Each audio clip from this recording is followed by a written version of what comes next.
মাত্র ১৩ বছরের মধ্যে ভারত আমেরিকাকে পিছনে ফেলে হবে বিশ্বের দ্বিতীয় বৃহত্তম অর্থনীতি।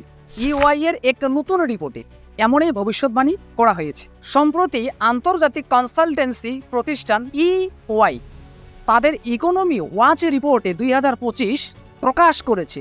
আর ওই রিপোর্টে বলা হয়েছে এখন ২০২৫ সালে ভারতের অর্থনীতির আকার পিপিপি টার্মস প্রায় $15 ট্রিলিয়ন।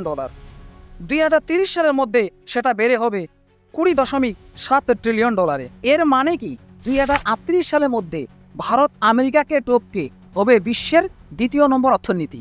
এখন মনের মধ্যে একটি প্রশ্ন জাগতে পারে, ভারতের অর্থনীতি এত দ্রুত বাড়ছে কেন?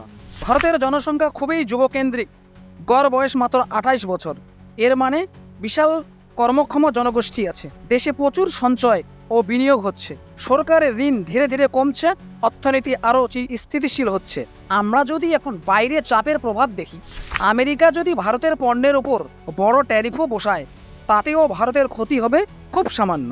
ইউআই বলছে ভারতের জিডিপির ওপর প্রভাব পড়বে মাত্র 0.1%, কারণ ভারতের বাজার এখন অনেক বড় আর রপ্তানিও এখন খুবই বৈচিত্র্যময়। সোজা কথায় ভারতের অর্থনীতি এখন আর উঠতি বাজার নয়, এটা খুব দ্রুত একটা বিশ্ব শক্তিতে পরিণত হচ্ছে।